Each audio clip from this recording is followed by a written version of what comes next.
Hey everyone, it's Emily. Welcome back to my channel, or welcome if you are new here. We have a very fun video today. I hope you enjoy it because this could easily be the start of a new series, so let me know your thoughts. But today we are doing a puzzle called Count Dracula's Bran Castle, and it is by the brand Carden Illustrations. And not only am I going to be doing the puzzle today, we also will be having conversation with the artist and the creator herself. So if this is something that you enjoy, please let me know down in the comments. I'm thinking about calling it like Meet the Makers, where I can talk to artists, brand owners, and maybe some artisans where we can talk about their craft, how they created the puzzles and such. So I think this will be pretty fun.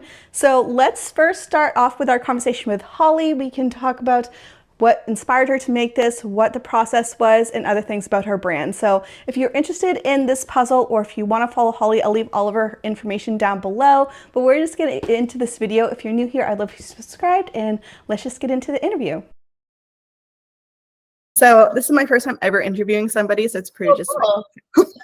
It's an honor. You should do more of these. You should be interviewing people. When I was at Puzzle Jam South, I met you, and I was like, oh, this would be so cool to do like a series, to just like talk to makers and like have them on here. So totally. What got you into the puzzling world? Well, I'm an illustrator by trade, but the type of illustration that I do is super conducive to jigsaw puzzles. Actually, the style is called Wimmelbilder. It's a German word that means teeming with details. And it was a really big style in the 90s, like Where's Waldo and stuff like that. There were a lot of European artists that did it. And a lot of these people put them on jigsaw puzzles. So it's there's this connection between that style of art and puzzles. And also, selfishly, it does force people to look at every single detail, and it takes like a year to draw these things. So honestly, it's the least y'all can do is to put the puzzle together. I know. I used to have this like book when I was younger that was like the inside of like random transportation. So that's what like drew me to your puzzles. So I was just like, this is just so fun to look at, like all the little details. Oh, totally. I love stuff like that. Honestly, my goal is to force someone to look at a single image for as many hours as possible. That's my plan. Yeah, that's the way I'm trying to do things here. Taking over dining room tables across the world. Right. Were you a puzzler beforehand, or you just like were like, my images work for this? I've never been honestly, the first puzzle that I put together since probably a childhood was the prototype for my first puzzle. I was never really into puzzles, but my mom is, and my grandfather was, and they just have that puzzle brain that y'all geniuses have. Ironically, you would think that I would have that, but I don't even have the patience to put it together. However, I do have the patience to sit and draw bricks and roof tiles for 12 hours at a time. So you guys put the puzzles together and I'll keep pumping out the pictures. How's that? Right. Sounds good. Good teamwork. Yeah. So what made you go with making your own brand instead of like licensing out to somebody else? You know, I hadn't even considered licensing the art out until, recently, when I realized that was an option, because the illustration space that me and all my friends are in is it's very much about self-production and self-promotion and stuff. And so, I just kind of followed in the footsteps of the other artists and ran a Kickstarter and promoted it organically through podcasts and Reddit and Instagram and stuff like that. And then when I realized, I could just license this art out and let someone else do all the hard stuff, I was like, well, first of all, I want to keep all the money. Right. Second of all, I want to have complete control over the quality of the product, because if I'm spending this much time drawing a picture and then it's going to get put on some crappy puzzle with flimsy cardboard and a box design that I don't like and marketed in ways that I have no control over, like I'm too much of a control freak for that, and it is kind of like an escape hatch if I ever want to just wash my hands of it. It's like, I can always do that or get Barnes and Noble to sell it or whatever. Right. But I really enjoy the project of the business. Like, I have sales experience. I'm an extrovert. I love problem solving. And so, since I don't have kids or family or any other stuff that I really care about, I'm 100% in this. And I'm really I've really learned so much just about the business world, manufacturing, like freight, like all of these little things that I never thought I would learn about. And Right. I really enjoy it. So, and also, I draw a tiny cartoon murder. I don't know how many publishers would be super jazzed about putting their name on that. So luckily, as a self-published artist, I can literally draw whatever I want. And Right. up to you guys to censor your consumption And of it's a very niche group of hustlers, I feel like, that enjoy those images, because I'm really into like true crime and such. So I was like, this is awesome. I love it. But for others, they're like, this is a little dark. I'm like, oh yeah, it's yeah, super it's neat. fine. But if you draw something cute enough, you can get away with just about anything. That's true. So tell me about, I have Bran Castle, or the Count Dracula one. Can you just like your thought process and how you created that image? Yeah, so I knew that I wanted to draw an existing castle. And I was going to do the Tower of London, but my mentor, David McCauley, was like, do you realize how many times that's been drawn as a cutaway? You're not going to make it better. So I'm like, you know what? You're right. And so I found Bran Castle, which is such a unique and recognizable building shape.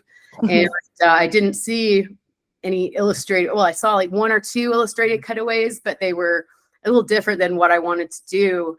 And then the Vlad the Impaler, Dracula connection, and wanting to stick in the horror literature arena, it just all made sense, And the amount of research and time I put into these, it has to be something I'm stoked about. And I was just really interested in reading the book, and I love the way that it's written in diary entries and letters and stuff. I forget what the word for that is. I always do. It starts with an E, but I really enjoyed it, and it was so much fun to draw all the different vampire myths and stuff like that.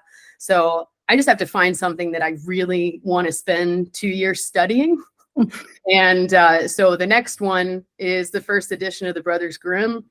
And, I'm getting really deep into the historical aspects of it, the strange reasons for these super violent stories. And, I've got the sketches all laid out here. So I'm using the same approach as far as like the research and going through the process of a rough sketch, then a tight drawing, and then coloring it and all that.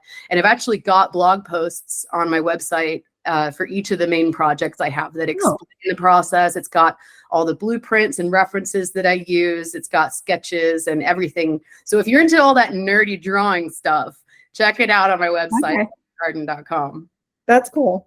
Do you have I have your image here. Do you have a favorite like character or scene within this one? I do. And I have the same thing right here. Perfect. So I think that my favorite character is this Penanggalan. She is a vampire myth from Malaysia. And basically, she sits in a vat of vinegar at night, and her head and entrails come out of her body, and she floats around and sucks the blood of babies, old people. And then she has to return to her body before someone destroys it. And I just love all these unhinged vampire myths. It just goes to show that all humans across the planet are messed up in the same ways. Right. But she was one of my favorite characters to draw. And researching her, I found all these strange and ancient drawings of these myths and the different ways that they're all represented. But I have a soft spot for her. I think she's What would you say is the most challenging part of your process? For sure, without a doubt, the hardest part is the initial rough sketch. It's figuring out the cutaway of the building. There's a lot of architectural drawing that has to happen there. And then figuring out what to draw and where to put the stuff. Like, it takes so much time to come up with those ideas and to figure out where to put everything in a way that is compositionally beautiful, but also makes sense to the visual narrative. I mean, the inking and the coloring, all that is just fun. But the problem solving involved in the initial design and making sure that it's rich and there's light sources where I need them to be in order to make it interesting, it requires basically like predicting what it might look like in the future. I never totally know, but it's like kind of feeling around in the dark and then it slowly emerges. It's pretty cool. And I'm learning the process as I go. Like the more times that I do this, I'm figuring out how it's working. But yeah, it's definitely a trial and error thing, but figuring out what to draw and where to draw it is for sure the hardest part. I can imagine. And let's see, how long did it take you to complete an image from start to finish? Well, the first one I did was Murder Castle, and this is actually the first drawing that I did of a cutaway. Okay. And I didn't have any work at the time. It was kind of like a panic project. I was like, I have to make something that'll make money, or I have to go get a job at Waffle House. Right. So I got through this in, I think, a month or two. It's admittedly nowhere near as complex as some of the other ones, but it's one image in one building, or one story in one building. The Poe one took longer because it's 20 stories in one building. And I learned so much doing the first one. I was able to incorporate things that I didn't know to incorporate, like textures and lighting and stuff like that. Dracula took like 2 years because halfway through I had to stop and was commissioned to do a board game, which was great. But I was desperate to get back to this as soon as possible. And this one is a novel in 31 scenes and a bunch of historical stuff in one building. The next one is a landscape of many buildings, and there's 86 stories. So as you can see, each time I'm like one-upping myself. And yeah, it's really having an effect on my life and relationships that I keep doing this. Someone wanted me to ask, do you find it challenging to make a puzzle that's dark, but also a doable puzzle? The darkness in the, because like I said, I wasn't an avid puzzler when I came into this. And so the Murder Castle drawing being the first one, it is super dark on the outside. Initially, it didn't have a background as a white background. And so when I did the next edition, I added the background in. But yeah, this one and Poe are both quite dark. And some of the more proficient puzzlers actually really like that because it adds this challenge. So you've got the colorful fun part in the middle and then the difficult stuff on the outside. But a lot of the people that are buying my product are not avid puzzlers. They like it for the subject or the art. And I realized, oh man, these are too hard for some of my people. I have the picture memorized and I can barely put it together. And so with this one, I tried to do brighter colors and make it a little bit easier. But they're still challenging puzzles for sure. It's been described as spicy in the past, you know. Yes. But yeah, I want to make sure that if I'm producing puzzles, I want to make sure that I'm making what puzzlers want, you know. And so each time I release one, I usually send out a survey or questionnaire to a chunk of my customers and be like, what do you like about this? What are the things that suck? And I got some great feedback each time, like stuff that I improve with each edition, you know. So yeah, I try not to make them too hard. I think the next one will be less challenging and an option for people who aren't aficionados, you know. Right. Well, that was my last question, was do you have any future projects? Yeah, so the Brothers Grimm puzzle, I've perhaps gotten a little too ambitious because there's 86 stories and because it'll take me years to do the whole thing, I want to make sure that I'm producing new puzzles at a reasonable pace. And so I'm splitting it into 6 different images. So I'm going to have like 500-piece square puzzles. So I'll have 6 of those. And then when it's finished, I can have the 1,000-piece or maybe even a 2,000-piece, which has the whole image. So, you know, considering we're going through the collapse of Western civilization, I hope I'm going to get like maybe 2 of them finished before it all ends. But that's my goal. But I do have another project coming out in the interim, and that's going to be H.P. Lovecraft inspired. And I have a great intern Samuel, who literally squealed when I told him it was about H.P. Lovecraft. He is an expert, and so I'll be having him do all the research and development on that one, because honestly, I really don't care about Lovecraft that much. So I'll let him do the reading on that one. Right. Okay, awesome. Well, that's all my questions. Do you want to add anything to the conversation? Not really. I mean, I I am really excited about growing the business to hopefully produce puzzles and products illustrated by other artists that I really like over the next year or two. So keep an eye out for that. And you can find me on Instagram at Holly_the_red and my website, hollycarden.com. Awesome. Yay. Well, thank you for being with me today and being my first interviewer. Thanks for having me, Emily. I love you so much. So how cool was that I got to have Holly here on my channel, which was super fun to hear about everything. I have met her previously at Puzzle Jam South, so it's really fun to connect with her again.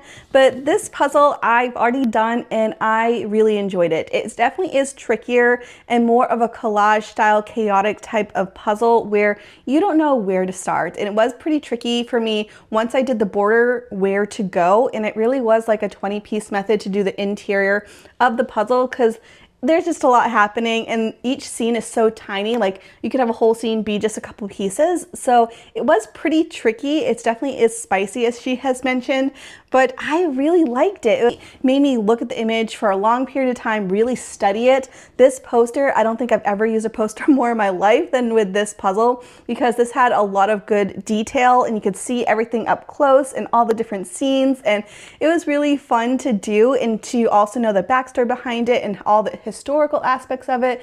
And it's just, I think, a really cool concept. I would love to see other variations of this of hers. This poster also has a ton of information. We have a seek and find element where you can look for the characters and certain things in the images like apples, arrow, model ship, suit of armor, how many fireplaces, like such good information over here. Also, you can see all the information about the different variations of Dracula and the historical aspects on that.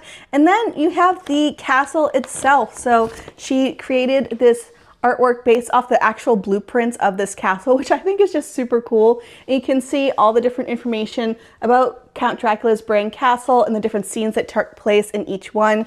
And I just think this is so much fun. I'm definitely going to be looking at it a lot more. Usually I'm the type of person, once my puzzle is complete, I'm like disassembling it in 2 seconds. This time around, I actually want to read everything that's on the poster because this is definitely something that's pretty interesting and something different. It's creepier, and I understand it's not everyone's cup of tea, but I think it's such a good image. And now that I know all the ins and outs of this puzzle, I just like it even more. So I hope you liked this video. If you did, please give me a thumbs up and go ahead and follow Holly. I'll leave her information down below as I mentioned.